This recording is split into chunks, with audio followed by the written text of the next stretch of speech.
I was putting together Michael's video or from his talk last week today, and I put it up so you can go listen to it. Also the audio is on our podcast, but I just like Michael was saying at the very beginning, all right, we're doing this by the seat of our pants. Okay, guys, we're trying to figure this out. And I left that in because it just felt really human. It's very, village-like, where, we're not high production. You're seeing me in 480, which means I'm blurry, but that's the best streaming at this point. Maybe we can negotiate with Cox at some point, but I don't know if it's worth the money, to be honest, to get better upload speed. But I'm going to pray and we'll get started talking.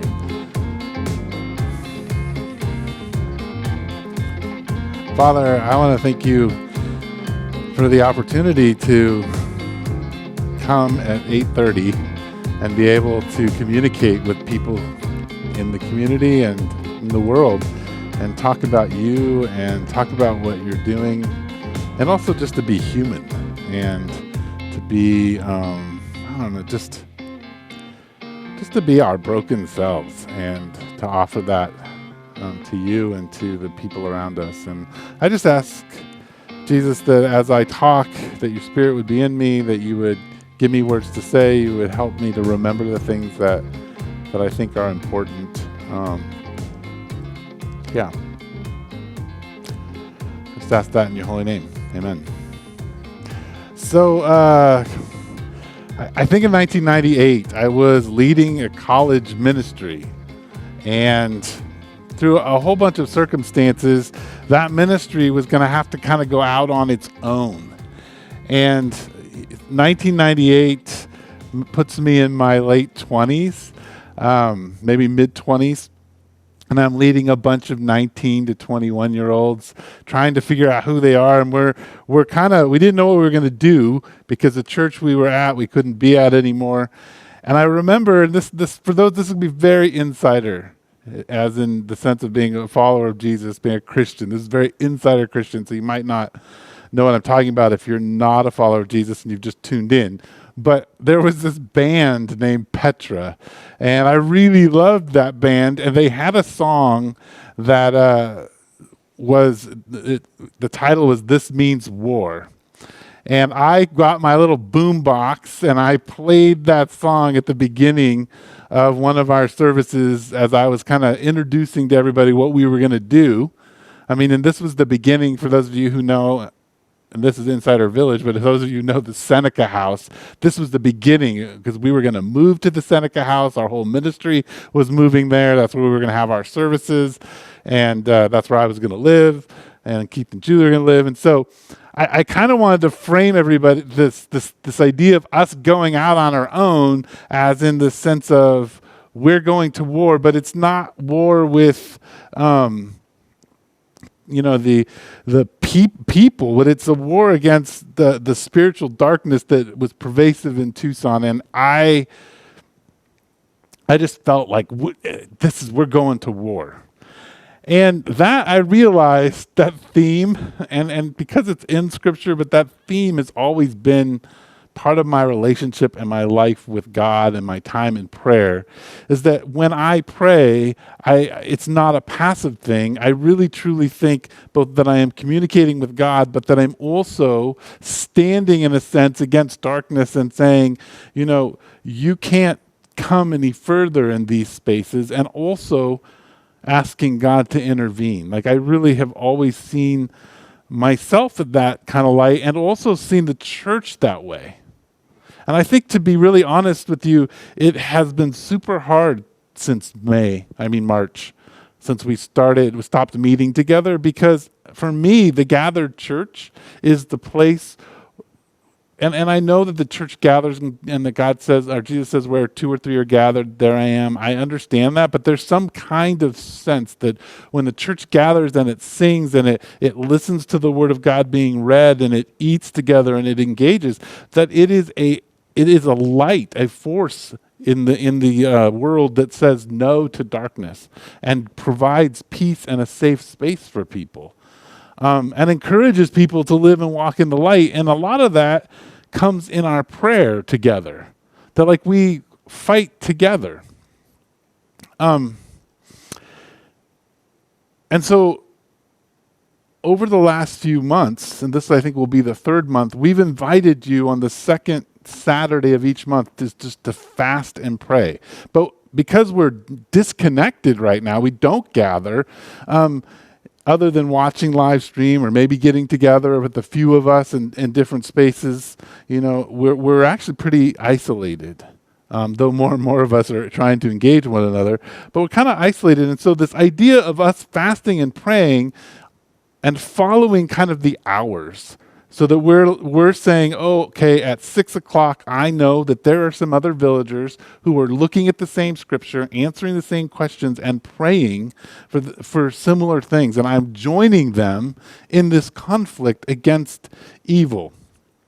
And, Paul I repeat this over and over again, but Paul in Ephesians 6 affirms this, that our battle is not against flesh and blood, but of prince and principality. That when you step into following Jesus, you are invited as a community to push out against darkness and to create safe spaces for people through your prayer. So this invitation is to join the community in doing that. This invitation of fasting this Saturday is come do that with villagers at 6 o'clock, at 8 o'clock, and 10 o'clock and noon, and follow the day through. And join me.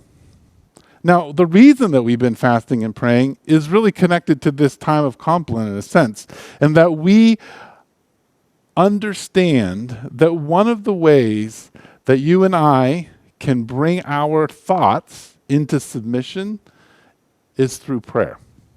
We understand that when we dedicate time to pray and we set it aside instead of doing other things, we begin the practice and discipline of changing how our mind encounters the thoughts that come in it. And so that's the beginning point to being able to handle all the different things that have been coming at us, and you know what they are. But today, what we're going to talk about is Hezekiah's prayer out of 2 Kings chapter 19. And all we're going to do is look at his prayer. So I need to give just a tiny bit of context so that you know what's happening. The Assyrians, who are much worse than the Babylonians, the Assyrians have taken the northern kingdom, wiped them out basically, and taken them and scattered them all over the place. And all that is left is Judah and the southern kingdom and King Hezekiah. And the Assyrians and King Sennacherib decide they're going to come down and finish off the southern kingdom. And so they've come to destroy Judah, and they've pretty much mocked. Oh, hey, Siri's talking to me. Oh. Yeah. Siri didn't understand what I was talking about. This is not a good thing. We can talk about that some other time about technology. But anyway, the Assyrians have come down, and which I can see that Assyrians, hey Siri. There we go. Anyway, the Assyrians have come down, and basically the king has said, look, we've destroyed everybody else. We destroyed Israel. We destroyed everyone else with all their gods and their deities. Like, they were no match for us. So why do you think your God is going to be a match for us? We're going to destroy you, and we're going to destroy him. And so in chapter 19, I've spoken on Ezekiel, but Hezekiah, he puts sackcloth and ashes on. So he puts himself in a humble space. He invites all of his other people around him to do that. And then he goes and calls for the prophet Isaiah, and then he prays. And I want to just look at his prayer. So I'm going to read the whole prayer to you, and then I want to break it down because I think it speaks to how you and I might interact with the world and what's happening in it, and how it might change who we are. So I'll read the whole prayer to you. And Hezekiah prayed to the Lord, Lord, the God of Israel, enthroned between the cherubim, you alone are God over all the kingdoms of the earth. You have made heaven and earth. Give ear, Lord, and hear. Open your eyes, Lord, and see. Listen to the words Sennacherib has sent to ridicule the living God. It is true, Lord, that the Assyrian kings have laid waste these nations and their lands. They have thrown their gods into the fire and destroyed them, for they were not gods, but only wood and stone fashioned by human hands. Now, Lord our God, deliver us from his hand, so that all the kingdoms of the earth may know that you alone, Lord, are God. Then Isaiah son of Amoz sent a message to Hezekiah. This is what the Lord, the God of Israel, says. I have heard your prayer concerning Sennacherib, king of Assyria. This is the word that the Lord has spoken against him. And then there's this long thing about what God is going to do to Sennacherib. But all I want to do today is really quickly look at this prayer and look at how it might help us as we advocate for people, as we begin to create a discipline of praying and clearing our mind.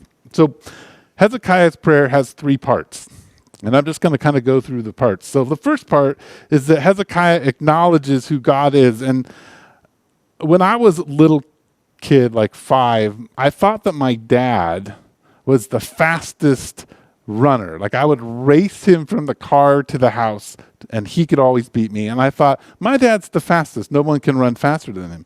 When I got a little older, I think like 2nd or 3rd grade, we moved to Miami, Arizona. And the thing was, I remember these conversations about, oh, my dad can drink the hottest salsa. I do not know why 2nd and 3rd graders are talking about this, but they were comparing their father's ability to drink salsa. And I thought, well, my dad eats a lot of spicy food. For sure he can drink the hottest salsa. Not only that, though, that my father was in Vietnam, and sometimes he would show me some of his fighting stances and how to protect yourself. And I thought, my dad is strong and he knows some form of karate and he could kill people. My dad can beat up everybody, right? That little kid approach, that understanding of my father has actually helped me understand how to relate to God and how to engage God. And what I think is interesting here is that Hezekiah, before he asks for anything, acknowledges God in 4 different ways. And I just want to look at them because I think they're instructive to us in the sense of us kind of using them to help develop a confidence in who God is in our life. So the first thing he says is, Lord, the God of Israel. So he acknowledges that there is an intimate relationship between Hezekiah and his people and God. And it's an intimate relationship that isn't between Assyria and God or any other nation. That is theirs. It's God of Israel.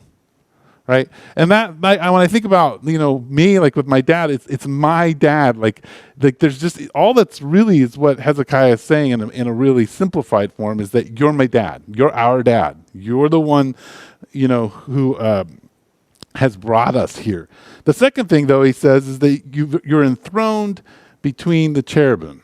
Now, this is important because the cherubim and the are in the temple, and basically this is where the footstool of God is. And so this, for Israel, the temple is where heaven and earth meet. That does not mean that God isn't everywhere else, but what it does mean is that in a significant way, God has said, my presence is going to rest in Israel. I'm going to mark them as my people by being present with them.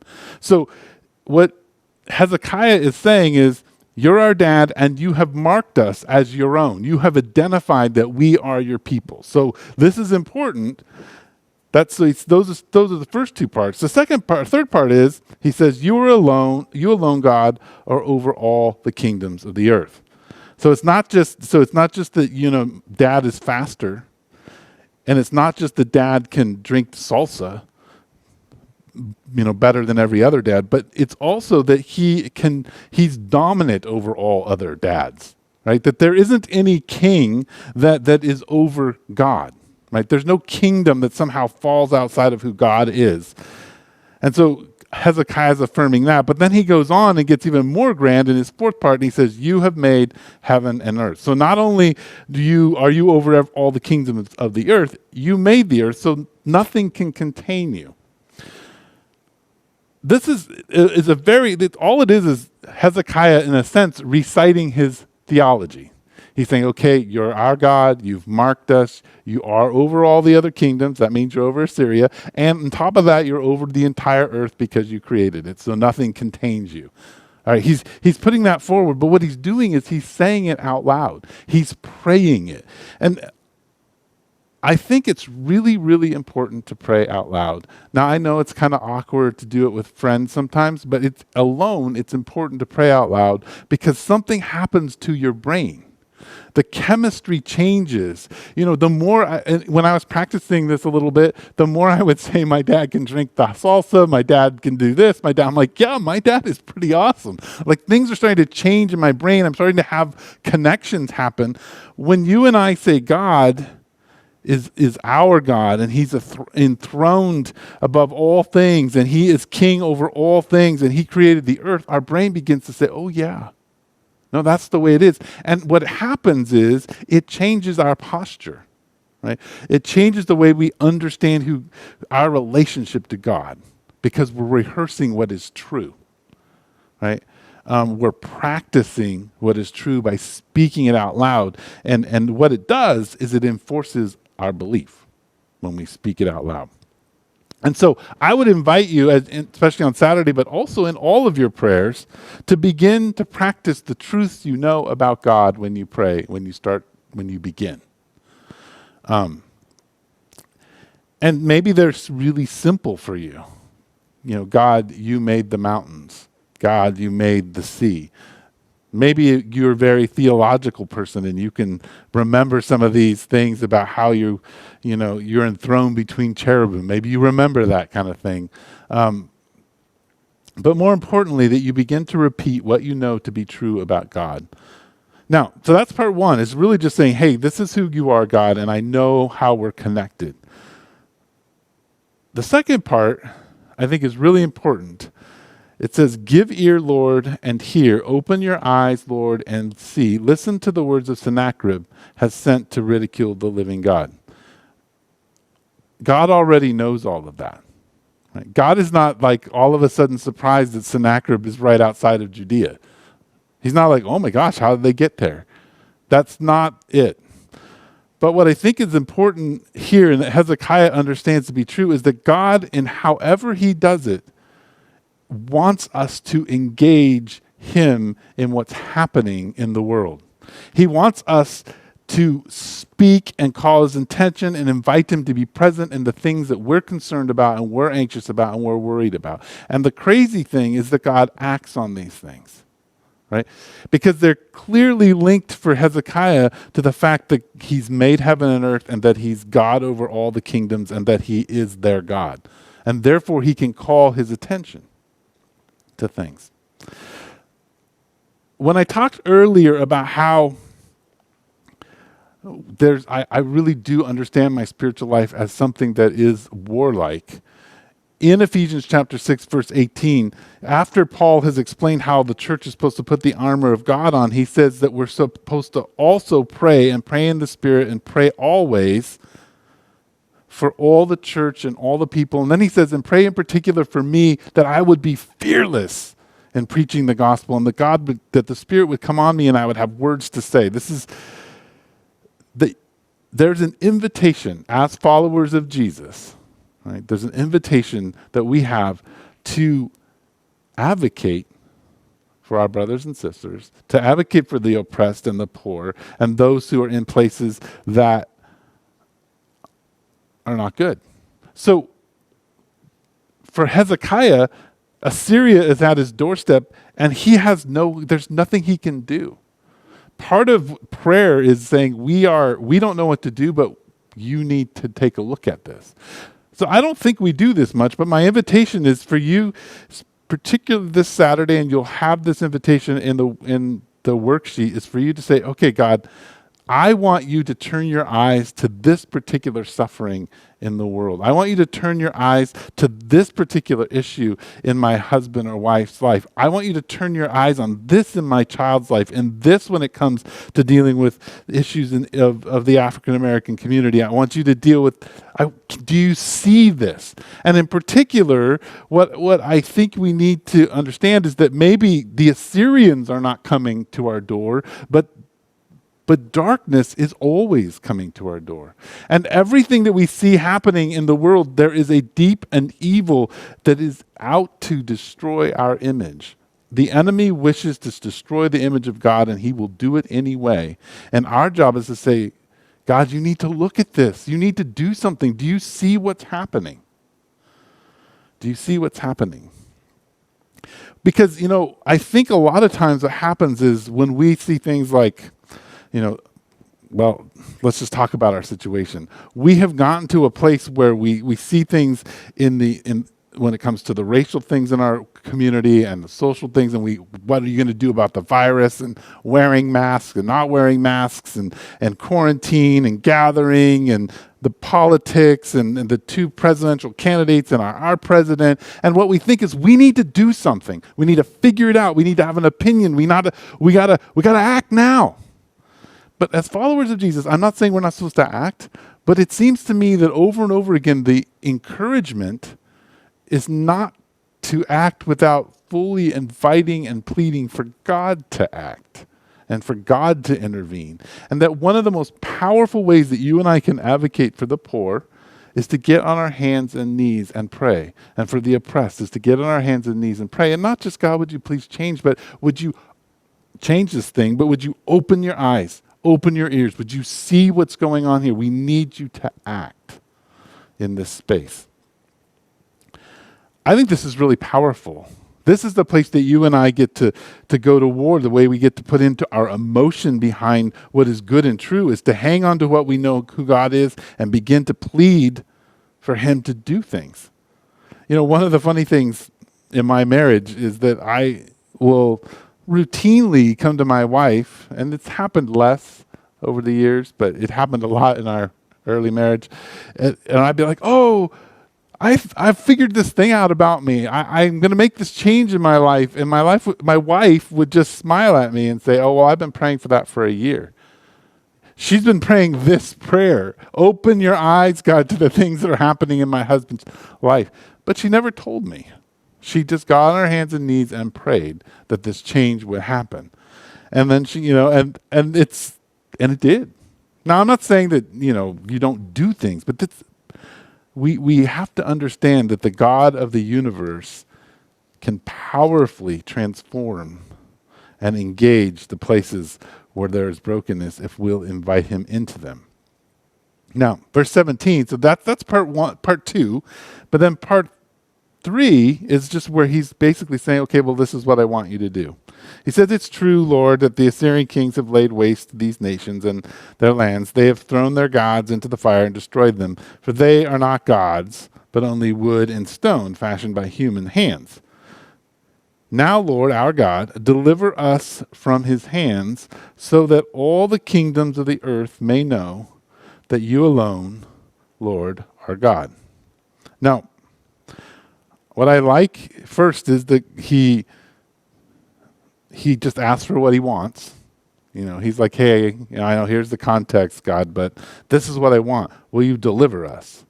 It's pretty simple, straightforward. Will you see what's going on? Will you deliver us? Will you see what's happening in these people's lives, and will you change it? Right? Simple. But then he adds the reason for it, and that is that the earth may know, that the kingdoms of the earth may know that you alone, Lord, are God. On Sunday, we talked about how Israel had the job of being a priest nation. And we talked about how, as followers of Jesus, we are to be priests. What do priests do? They make known who God is to everyone else. They tell the world who God is. And what Hezekiah is saying is, you're the only one that can make our job work. You have to show them who you are, because they think that you're just a stone God, and you need to show them that Israel follows the one true God. Deliver us, and that will show them. I think that's crazy, because the thing that we're asking when we advocate for people is not, hey, will you make, my life better? Will you make their life better? Yeah, no, what you're saying is, will you intervene so that you are known? Will you intervene in a way so that you are shown to be the one true God who changes things? Will you bring your light to bear on these things and point people to you? That is what we are asking for. We're not just asking for life to be better, for the oppressed to be less oppressed and the poor to be less poor, and for those of us who feel that we're struggling to not struggle anymore. We're actually praying that God will change things in a way that he's known, that the miraculous will happen so that he's known. Now, I love what the message that Isaiah gives from God is, I have heard your prayer concerning Sennacherib, king of Assyria. So I love this part, because it's I, the God of Israel, enthroned between the cherubim, who's over all the kingdoms and made heaven and earth, that me, has heard you. I turned, I looked, I listened to your plea, and now I'm going to take care of Sennacherib. I'm going to do something, and my glory will be shown. And you can read that in the rest of the passage. I want to just be really honest with you. It hasn't been easy. I mean, I know it's been hard for everybody, but just to talk from my own perspective and my own place, it hasn't been easy to do what we've been doing. I've been pastor of the village for 20 years almost, along with Rod and now with Mark. And in that, the thing that we have pounded over and over again, and the thing that's so important to me, and the way I live out my faith, is to live in community, sandpaper shaping kind of thing, rubbing up against each other, sandpaper and raw skin, being shaped into the likeness of Christ. Gathering is important. The creative process that happens in the music and in the cooking and the way we care for one another and kids and the way we pray, all this integrated stuff means a lot to me. And to have it pulled apart is difficult. But not only is that difficult, I mean, I think I could handle it if it was just that, but in the midst of all of that, there's all this social unrest. And I sit with people and I talk, and I see that deep inside all of us, we have these opinions and we have these thoughts and we have these ideas, and sometimes they burst out and everybody gets really tense and afraid and scared, and we don't actually know what's true, and we think that somehow we need to find it. And so there's this tension that as a leader I feel like I'm supposed to say something to, and I'm supposed to have all the answers for. As I watch my children who are young, 19 and 15, try to figure out what it means to live in this world, and I think about the world was like when I was 15 and 19, and it's different. It's scary. This is a different world, and that creates a certain sadness in my heart. And honestly, I will say that some days I get up and I think about a different job and a different life and a different place, like probably everybody else. I get frustrated. I get anxious. I don't know what to do.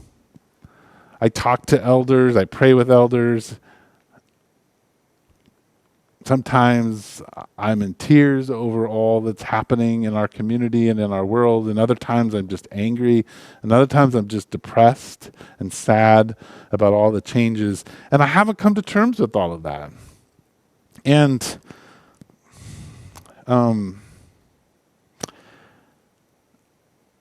I feel like the invitation is to get on my hands and knees and pray. I think the invitation, in a lot of ways, maybe the shaking up of things, has confronted me with the fact that you, whatever, all your thoughts and all your philosophical ponderings and political things that you think, and all the ways you think the world should be, and how church should be, and how relationships should be, and all those things can easily crumble because in some ways they're just iron and wooden idols. Certainly there's truth in many of the things, but they often become idols for us, things that are going to give us life, things that are the answer. And yet I think the invitation from this passage in Hezekiah, and why I chose it a month or so ago, is that it really does illustrate the position that we truly are in. And that is, the Assyrians are at the door. And no matter what you think you can do to fix it, just like Hezekiah tried earlier to kind of fix it by stripping the gold off of his temple, of God's temple, and sending it to the Assyrians, hoping that they just would leave them alone, and it didn't work. We sometimes are too fixed on what, my freedom and wearing a mask and the right ideas about systematic racism and the right thoughts about who should be president and what we have rights to and what should be happening and what our pastors should be doing and what I could go on. And the reality is that the only way that you and I are going to have any effectiveness, the only way that there's going to be any hope in this time that I actually think is pretty tumultuous and is not going to get better overnight, is that we have to be a community that gets on our hands and knees and says, the Assyrians are at the door. They are said a ton of stuff about you and they're going to destroy us. Can you open your eyes and do something? And that we don't just do it on Saturday this week, but that it becomes a habit. And as Michael was talking earlier today on the video here about my sermon and about the illustration of getting our feet under us as a fighter and being ready to take on something that's come out of the blue, I think being a people who is confident in who God is and is willing to fervently and fearlessly ask God to act on his strength and power on the behalf of people that we love and care for and our world, and to pour out our longings for him to transform things and to make himself known in new ways, I think that's when things change. That's when we can have philosophies and theories. That's when we can truly have conversations about the right and wrong of things. Because I think there's a humbling of us when God goes before. And so I guess my invitation is to take up your sword with me today. And to know that your pastor is not necessarily handling all of this well. Yeah, lots of you see me and you think, oh, he seems like he's doing okay. And I am sometimes. But a lot of times, I don't even have words for the anguish that I feel and in this time. And the village over the last year or two has taken some hard hits with our elders and just sickness and struggle and emotional things. And we've taken, it's not all been easy in a lot of other areas. And so, maybe we kind of are that stumbling around, caught off guard fighter. And God is saying, all right, it's time to get up. It's time to get your feet under you. And to actually, I think what Michael said in the very beginning of this series, maybe 4 weeks ago, about how the website and how the village has developed a lot of good things to underpin it. We forget that we have anchored ourselves well into God and to who he is and who Jesus is and what the gospel is for us. And we have to hold on to that and get our feet set in it. And one of those things is we have to step into being a people of prayer. And so that's why we're inviting you to do that. And with that, I'm going to pray. Father, thank you for the video, and thank you for the opportunity to at least talk to Michael, and to talk to the people on the other side of the screen. And I just pray that as people listen to this on the podcast, and as people listen to this on the video, I just ask that you would give them a heart to be priests who just lay out what they want you to do, and who know so deeply the power of you, and they're willing to proclaim it and grab hold of it. So I ask that for my community, that you bless them and protect them, and thanks for this evening. Amen.